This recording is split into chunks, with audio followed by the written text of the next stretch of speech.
Ya, Assalamualaikum warahmatullahi wabarakatuh dan selamat malam kepada rakan-rakan yang sudi meluangkan masa bersama saya pada malam ini untuk perkongsian perkongsian pengetahuan dan juga pengalaman saya sepanjang 25 tahun menjadi doktor pengamal perubatan am. Cuma kali ini kita um, membawa kepada perkongsian yang berkaitan dengan pemakanan yang bernutrisi, produk-produk makanan yang natural dan organik, dan juga kita bercerita bagaimana kita dapat mengekalkan kesihatan dengan mengambil ubat-ubatan sintetik yang minimal. Jadi tujuan kita supaya kita kekal sihat dan dapat mengurangkan dos ubat yang kita ambil supaya kita terlindung ataupun terhindar daripada kesan sampingan yang mungkin kita akan dapat apabila kita mengambil ubat-ubatan yang terlalu banyak dan juga dalam jangka masa yang panjang. Jadi terima kasih tuan-tuan dan puan-puan ya. Saya baca dulu. Hari ini ramai orang hari ini. Cik Jimmy Muhammad Syarif Abdullah. Assalamualaikum. Waalaikumsalam. Nur Audah. Waalaikumsalam. Nurul Amira Marina. Waalaikumsalam. Amrina Syahada Mama Zuki. Waalaikumsalam. Selamat malam. Teacher Comel. Waalaikumsalam. Ran Ibrahim. Waalaikumsalam.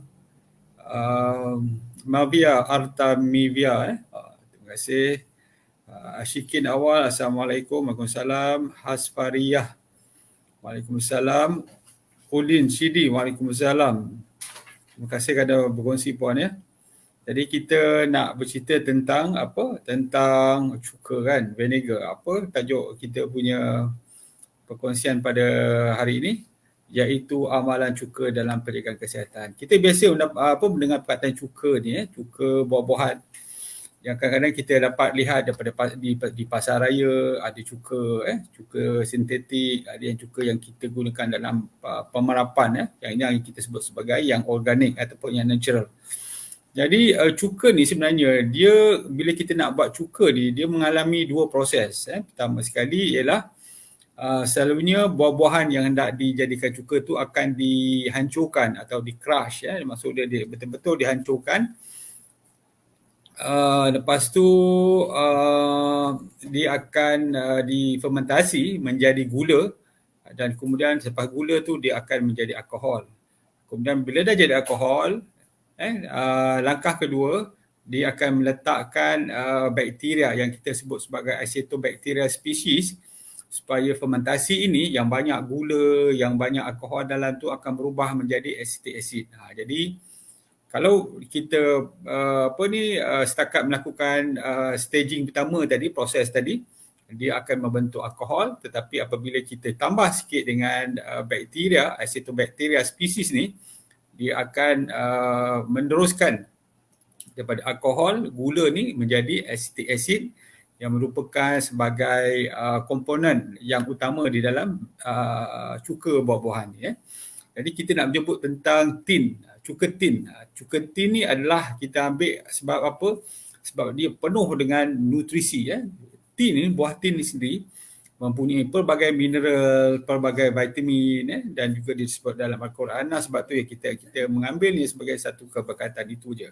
Kalau compare dengan buah-buahan lain lebih kurang sama, tetapi cuka tin kita ambil ini sebab kita percaya dia lebih baik daripada buah-buahan yang lain. Okey, cuka tin ataupun cuka-cuka buah-buahan yang lain ni, dia bau kita tahu dia bau masam kan. Kemudian rasanya pun agak masam. Sebab tu kita tak boleh mengambil ni terus ke dalam mulut. Inilah yang kesilapan yang berlaku apabila kita mengambil cuka terus ke dalam mulut menggunakan sudu terus dalam mulut. Bagi mereka yang tak biasa, terutamanya mereka yang duduk di kawasan Asia Tenggara macam kita ni, dia mungkin akan menyebabkan tekak menjadi sakit, mungkin rasa terbakar pada bahagian esophagus ni, kita rasa tak selesa dan juga bahagian perut. Jadi cara dia ialah kita mengambil satu sudu kecil, masukkan ke dalam satu gelas yang besar, kita campurkan, letak sikit madu kalau kita mahu, ataupun kita letak satu titik stevia, kita bancuh, kita boleh minum selepas kita makan. Breakfast, lunch dan juga dinner. Kenapa? Nanti kita sebut. Itulah cara yang terbaik. Bukan kita masukkan terus, Sebab kita bimbang, kita tak biasa, dia akan terbakar kita punya lidah, pangkal lidah dan juga kita punya tekak kita. Okey, asid asetik ini seperti saya cakap tadi, kandungan dia lebih kurang 5 hingga 6% saja. Dia adalah organik. Dan organik yang dibuat ni mestilah organik dan infiltered. Maksudnya tidak ditapis. Sebab tu kadang-kadang dia ada sedikit mendakan dekat situ. Mungkin adalah orang cakap tu, buah tin yang dihancurkan tu ada sikit kepingan-kepingan dan sebagainya. Sebab tu dia nampak macam ada mendakan atau serdak atau habuk dan sebagainya. Orang cakap tu. Itu adalah sebahagian daripada proses dia, pembentukan dia yang tidak ditapis. Itu yang pertama. Yang kedua, dia ada kadang-kadang kita nampak ada buih di atas dia. Di atas dia tu, dia ada macam buih tu, yang itu kita panggil the mother of vinegar, yang sebenarnya adalah merupakan pengumpulan protein, enzim dan juga bakteria yang berada di situ. Jadi secara amnya, cuka tin tu utamanya mengandungi vitamin, mineral, tetapi taklah banyak sangat. Cuma kalau kalau dibandingkan kebanyakan mineral ni, mana yang paling banyak? Dia adalah potasium. Tetapi tidaklah terlalu tinggi. Jadi jangan risau nak ambil kan, setengah orang tu takut cakap, oh bahaya cuka ni mengandungi potasium yang tinggi. Tidak. Dia mengandungi mineral yang rendah. Sebab tu kita sebut sebagai food dose. Dos makanan saja rendah. Dia bukan suplemen yang tinggi. Dos makanan yang rendah. Dalam banyak-banyak mineral ni, yang paling banyak adalah potasium. Itu pun tidaklah terlalu tinggi. Dia agak-agak sikit je. Jadi dia bagus untuk mengekalkan tekanan darah kita. Okey, terima kasih kepada rakan-rakan kita yang bersama. Saya minta maaf kalau saya tak dapat membaca tuan-tuan dan puan-puan, mungkin saya terlepas. Ummu Hanisa, Assalamualaikum. Waalaikumsalam. Hasfariyah Hashim, cuka apple dia cakap pun sama juga. Amy Olivaus, Waalaikumsalam. Siti Abidah Ida, Waalaikumsalam. Amy Olivaus sendiri, Waalaikumsalam. Nur Azam Idris, Assalamualaikum doktor, tajuk yang sangat dinantikan untuk pencerahan.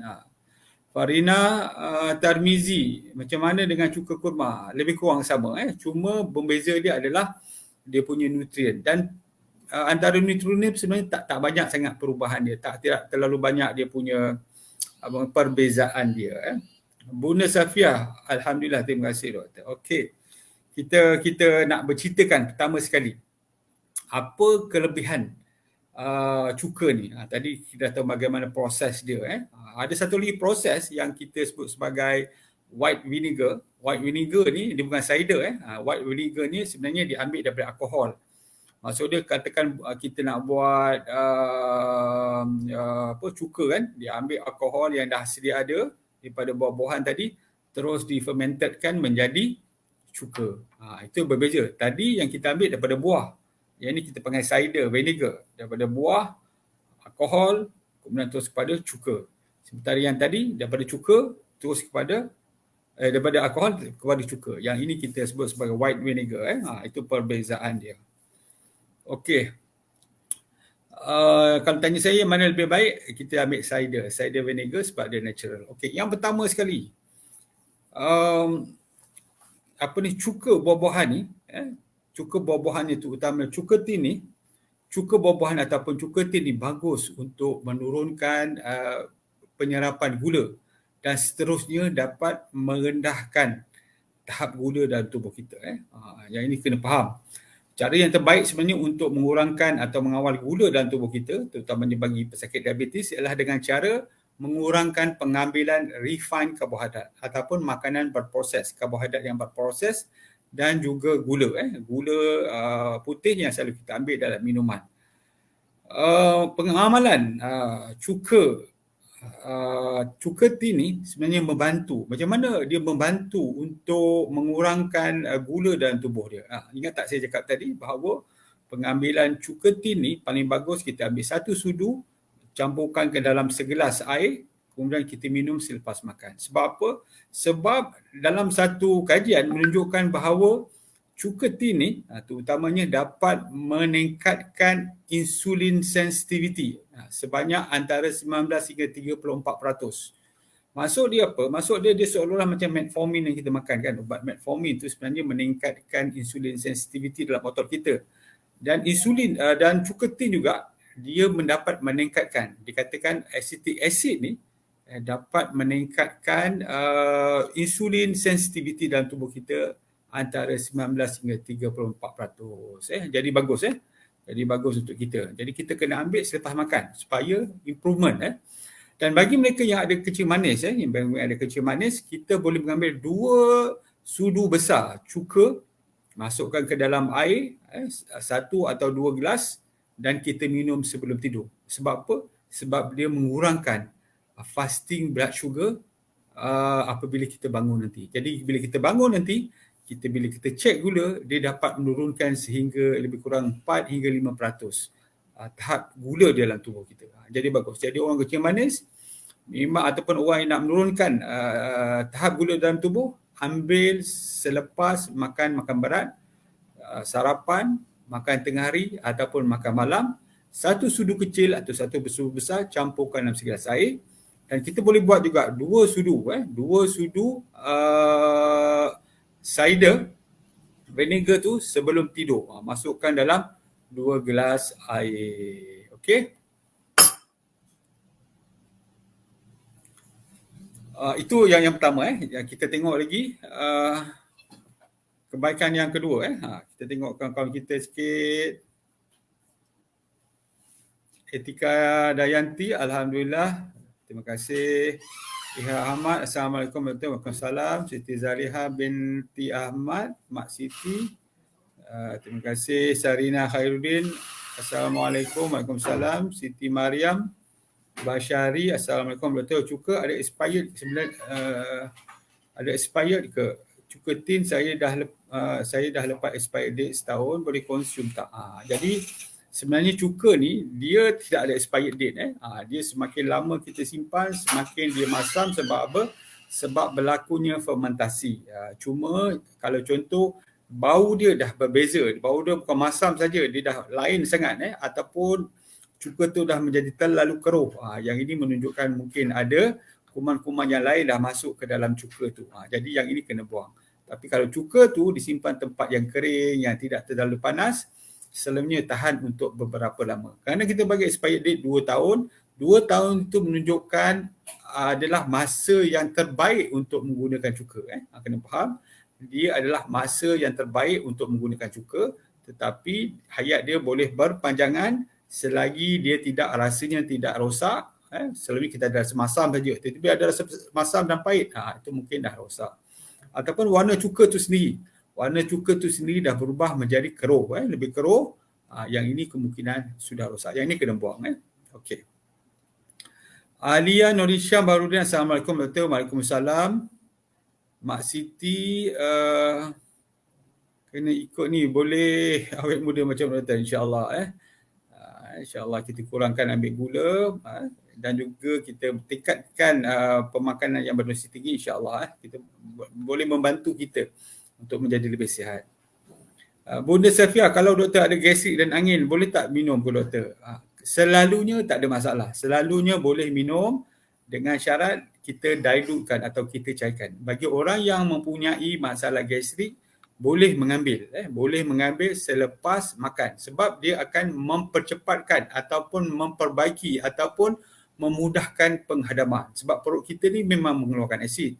Jadi kita tambahkan sedikit asid saja, dia akan membantu untuk menghadamkan makanan yang kita makan, terutamanya jika kita makan banyak daging, kita makan terlalu banyak lemak, dia sangat membantu. Bagi mereka yang ada gastrik, kalau kita makan makanan yang begini, elok kita ambil sedikit. Tuangkan mungkin sebagai percubaan setengah sudu kecil, letakkan dalam 1 gelas. Kemudian kita campurkan sikit stevia ataupun madu dan kita minum. Jadi dia akan bantu. Jangan makan dengan ketika perut kosong. Jangan makan ketika perut kosong. Okey. Ada darah tinggi, boleh tak ambil berapa doktor? Okey, yang ni kita akan sebut lagi.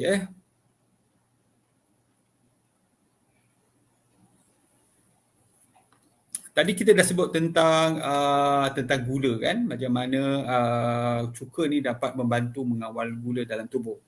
Dan saya ingin memberitahu ada satu kajian yang dikeluarkan di dalam Journal Health Science dan juga Nutrition Revelation Journal 2014 sebenarnya dan 2019 dia mengatakan bahawa cuka ni bagus untuk menurunkan total kolesterol yang mana dia memberikan stimulasi untuk pengeluaran kita punya empedu kita, cair empedu kita. Pertama, yang kedua dia meningkatkan lipolisis. Apa dia lipolisis? Lemak-lemak dalam tubuh kita, lemak-lemak yang ada dalam tubuh dia akan hancurkan dan lepas tu dia mengurangkan pembinaan lemak yang kita sebut sebagai lipogenesis. Dia akan meningkatkan lipolisis, mengurangkan lipogenesis, menstimulitkan pengeluaran asid bile ataupun lendiran atau cairan bile dalam tubuh kita. Secara tak langsung dia akan menurunkan total kolesterol dan juga triglyceride. Tetapi kalau nak mengambilnya, dia sebut sini dia nak ambilnya dalam satu kajian yang lain, dalam kajian BMC Complementary Medicine Therapy Journal, dia menceritakan nak ambil sekurangnya 8 minggu. Maksudnya 2 bulan nak tengok dia punya keberkesanan. Berbanding dengan gula tadi. Gula sekejap saja sebab gula pun dia akan turun naik. Tetapi kolesterol ni, dia sekurang-kurangnya nak tengok dia punya perubahan 8 minggu atau 2 bulan. Dan kena ambil sekurang-kurangnya 15 ml dalam satu hari. Maksudnya kalau kita ambil yang sudu besar tu dah 10. Kalau 2 kali atau 3 kali sehari, sudah 30 pun sudah bagus. Dia akan menunjukkan perubahan. Jangan risau, kena ambil. Jadi bagi mereka yang ada kolesterol yang tinggi, selain daripada ubat-ubatan yang diberikan, jangan lupa mengambil juga cuka tin dan minyak zaitun. Okey. Kita tengok rakan-rakan kita lagi, mungkin ada soalan dan sebagainya. Okey, Amrina Rasyada Muhammad Suzuki tanya, kalau pesakit SLE boleh ke ambil cuka ni doktor? Boleh puan, boleh sebab dia adalah natural, dia organik, dia bukannya sintetik, dia bagus sebab juga mengandungi antioksidan dalam tubuh kita. Cuma pengambilannya jangan terlalu banyak, bersederhana mengikut keperluan. Sarina Khairuddin, saya pun amalkan cuka tin. Alhamdulillah. Bagi orang yang mengamalkan cuka tin, perbezaan dia yang kita kena tengok, pertama sekali penghadaman dia mudah. Dia tak ada GERD. Sebab apa? Sebab dia dah dihadam dengan mudah masuk ke dalam usus. GERD ni, apabila terlalu sama sangat ke dalam perut, dalam perut kita terlalu lama sangat dalam perut, proses penghadamannya bila kita tidur, dia naik ke atas, esophagus dan juga kena sama ke tekak. Ini yang GERD masalah. Jadi kita ambil minyak zaitun dan juga minyak cuka tin, dia membantu penghadaman. Jadi orang yang ambil cuka tin selalunya senang buang air besar, tidak ada kekembungan, tidak ada masalah macam tak selesa perut dan sebagainya. Lili Marliza, Assalamualaikum, terima kasih. Sama-sama. Nur Azam Wakno, Assalamualaikum warahmatullahi wabarakatuh. Hasina Awang, maaf doktor, saya berjaya cuka cuka apple ke? Cuka buah-buahan puan. Terutama yang kita bincangkan ni adalah cuka tin sebab dia keluaran olive house. Cuka apple pun bagus, cuka kurma pun tadi ada yang cakap pun bagus juga. Muhammad Haziq, mata saya pernah berair, bahaya ke? Pernah berair, mata berair, selalu memang berair tuan kalau kita menangis. Macam mana tu berair, macam mana tu? Nur Azam Idris, doktor, bagi saya yang ada GERD, cuka apa yang sesuai dan berapa sukatan yang patut diambil? Saya dah beritahu tadi untuk GERD dan gastritis, boleh ambil cuka selepas makan, satu sudu kecil, campurkan sikit di dalam air kosong, segelas air kosong. Mak Siti, cuka boleh hilangkan kolesterol tak doktor? Boleh. Nah, ini nak kita sebut tadi. Pertama tadi kita dah sebut tentang gula. Yang kedua kita sebut tentang kolesterol, tadi saya dah sebut. Sekarang kita nak sebut tentang menurunkan tekanan darah. Pengambilan satu sudu kecil cuka yang dicampurkan ke dalam satu gelas air kosong, kalau kita campur sedikit madu ataupun stevia, dia menyebabkan rasanya bertambah sedap lah, kurang rasa masam, dapat menurunkan tekanan darah bagi pesakit yang ada darah tinggi. Ini sangat bagus. Sebab apa? Sebab di dalam cuka tu, dia ada asid, kita panggil acetic acid, yang mana dia dapat mengurangkan tekanan darah secara langsung sebab dia ada potasium. Acetic acid dan juga potasium ni, dia dapat menurunkan secara direct link, maksudnya secara terus menurunkan tekanan darah, dan dia juga dapat menurunkan renin activity. Renin activity juga secara tidak langsung dalam bawah pinggang dia akan menyebabkan tekanan darah akan menjadi turun. Jadi penurunan tekanan darah bagi mereka yang mengamalkan cuka, terutamanya cuka tin, ialah dengan kesan secara langsung dan juga dengan kesan tidak secara langsung, renin activity dapat diturunkan. Itu bagusnya bagi mereka yang ada masalah tekanan darah. Ialah terutama mereka yang dah makan ubat, 2-3 jenis ubat darah tinggi masih lagi tak turun, cubalah amalkan cuka tin selepas makan, insya-Allah dia akan menjadi turun. Hayati Safi'i, macam mana cara minum cuka tin, doktor? Pengambilan cuka tin yang terbaik adalah apabila kita mengambilnya atau mencampurkan satu sudu kecil cuka tin ke dalam satu gelas air kosong. Kalau kita rasa terlalu masam, mungkin rasa kita tak boleh nak telan, kita boleh campurkan madu ataupun setitik stevia dan kita bancur dan kita minum bila? Selepas makan, iaitu breakfast, lunch dan dinner. Bagi mereka yang mungkin ada masalah gula yang tinggi, boleh mengambil ni lagi, tambah lagi sebelum tidur bagi menurunkan paras gula apabila di awal pagi nanti. Alhamdulillah, ada orang masak pula ni. Okey, cuka tak boleh makan ketika perut kosong. Saya tak mencadangkan dia sebab kita orang Malaysia, kita jarang menggunakan. Kita baru nak mencuba-cuba. Lainlah kalau tuan-tuan memang orang mana? Orang Syria, orang mana? Orang Jordan, orang Asia Barat yang biasa dari kecil makan cuka, masuk terus ke dalam mulut. Yang itu memang saya tabiklah, saya tak cakap apa. Memang makan itu pun tak rasa apa. Tapi kita orang Asia ni, Asia Tenggara terutamanya, memang bila makannya tekak sakit, perut rasa macam dia kena gastrik dan sebagainya. Sebab itu saya cakap tadi, kita cairkan dan ambil selepas makan. Izati Liana, apa beza cuka tin dengan buah yang lain? Saya cakap tadi tidak ada perbezaan. Perbezaannya sedikit saja, iaitu kandungan nutrisi ataupun vitamin dan mineral di dalam buah. Jadi setiap-setiap buah tu dia ada perbezaan vitamin, mineral. Jadi itulah yang membezakannya. Dari segi acetic acid, dia sama saja. Ya cikgu, cikgu Siti Zubaidah. Waalaikumsalam. Muhammad Amri. Ya cikgu juga ni. Cikgu saya dalam tanam menanam ni. Cuka tin kalau nak oleh Faust, tiada gula kan tetap. Memang tak ada gula. Tak ada gula. Dia punya kalori hanya 4 kilokalori dalam 100 ml. Kalau setakat satu sudu besar tu atau satu kutu kecil tu memang tak ada, zero, boleh kita anggap zero. Sebab yang ada mungkin serdak-serdak daripada tin, buah tin tu, sikit sangat dia punya kalori. Ahliya Nur Hisham Baharudin, cuka tin mengandungi iron, pengambilan bersama vitamin C dan vitamin 5. Apa ni? Betul juga lah tu. Kalau kita campurkan dengan cuka D5 lagi bermanfaat lah. Daripada Hamka, saya baru cuba ambil cuka tin ni. Tapi bila buang air besar, macam kesat pula, ada kaitan? Tak ada kaitan tuan. Saya juga ambil minyak zaitun dan habatus sauda. Selalunya yang biasa bila kita berlebihan ambil minyak zaitun, dia menjadi licin, berminyak. Itu bermaksud kita punya dos tu mungkin dah berlebihan. Macam saya cakap selalu, minyak zaitun ni nak tahu dos yang sesuai untuk kita. Bila kita makan, bila kita buang air besar, kalau berminyak, itu maksud dah overdose. Sebab contoh, setengah orang ambil 1, setengah orang ambil 2, setengah orang ambil 4, 2 pagi, 2 petang. Katakan seorang tu ambil 4 kali, dia tengok najis dia dah ada banyak berminyak. Itu maksud dia kadar penyerapan minyak dalam tubuh dia dah tak boleh, dia dah, itu dah maksimum. Jadi kita kurangkan dos, mungkin 3 kali sehari atau 3 sudu sehari. Jadi tengok lagi, kalau dah tak ada minyak, itulah dos yang sesuai untuk dia. Zuhaila Ibrahim, salam doktor. Saya HB low, saya tak ambil cuka tin. Untuk HB low ni selalu kita cadangkan cuka jus D5 puan.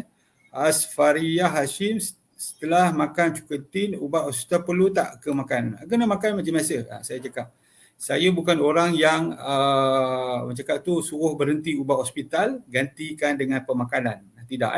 Cara saya ialah kita tukar gaya hidup kita, tingkatkan exercise, jagakan makanan, ambil makanan-makanan yang bernutrisi. Apabila kita punya penyakit itu terkawal dengan baik, kita kurangkan dos perlahan-lahan sehingga satu ketika nanti mungkin kita tak perlukan ubat sintetik itu lagi. Kena faham. Makan terus, pastikan penyakit terkawal. Bila penyakit terkawal, kita kurangkan dos. Teruskan lagi. Apabila dah terkawal, cuba kita kurangkan dos.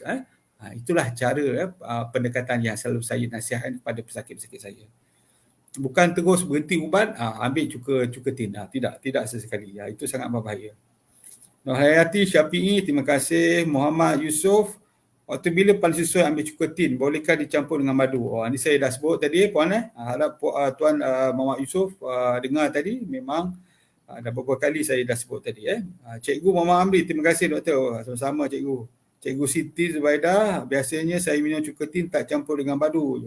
Campur air saja pun boleh juga. Kalau kita tahan rasa masam dia tu, insya-Allah kita boleh melakukannya.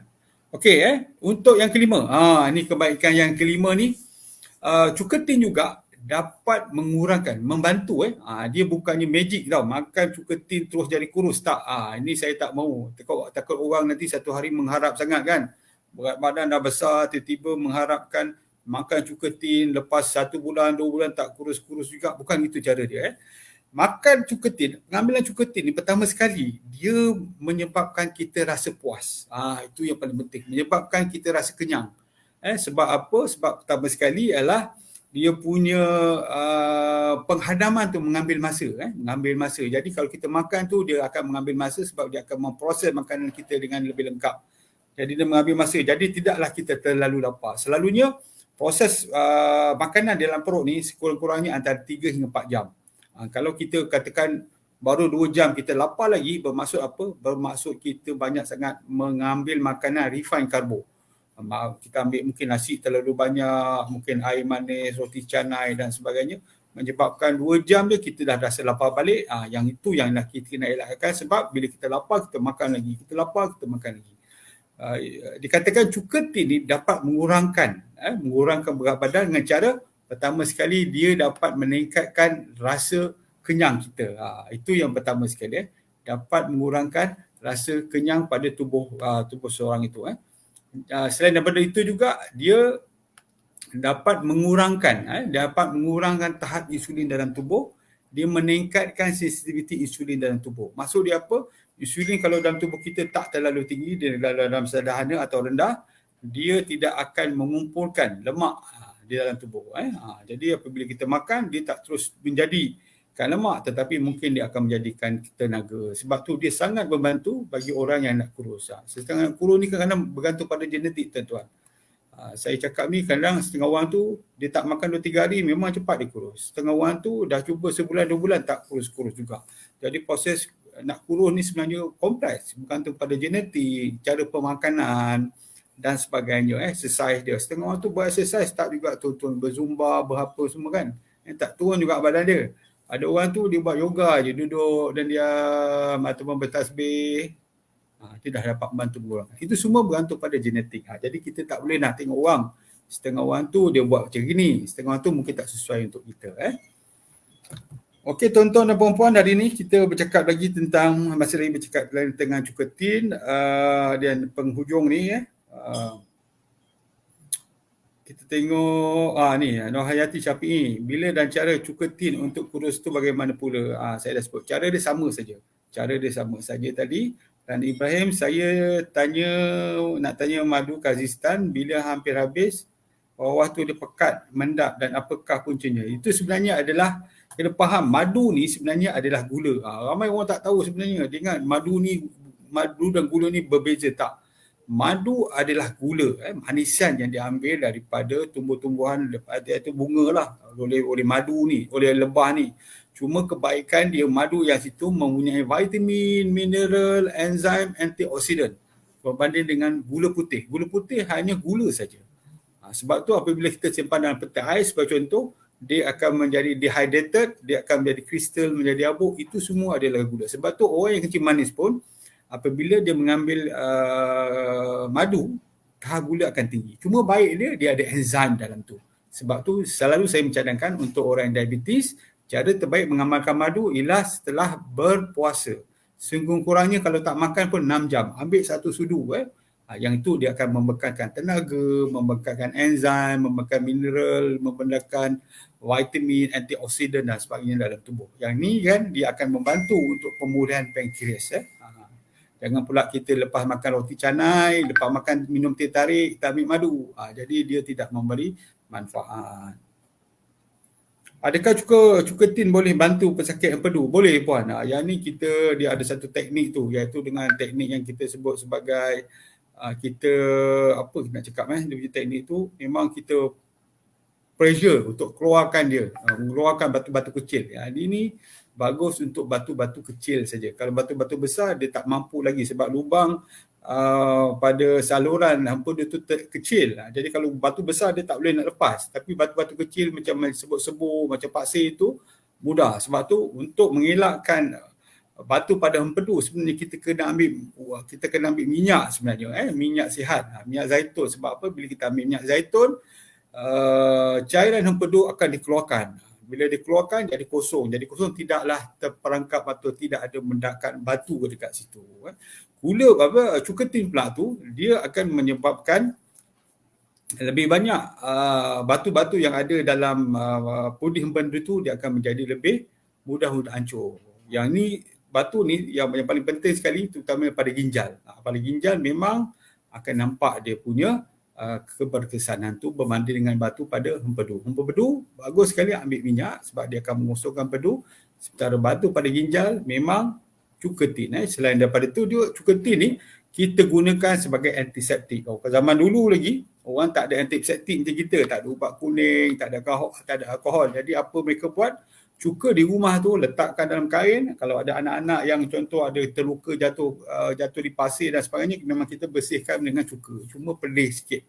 Tetapi dia antiseptik yang bagus. Jadi tuan-tuan dan puan-puan, terima kasih kerana bersama saya. InsyaAllah kita akan berjumpa lagi dan membincangkan isu-isu yang mungkin menarik pada minggu depan 9.15 setiap Isnin. InsyaAllah kita jumpa lagi. Assalamualaikum warahmatullahi wabarakatuh.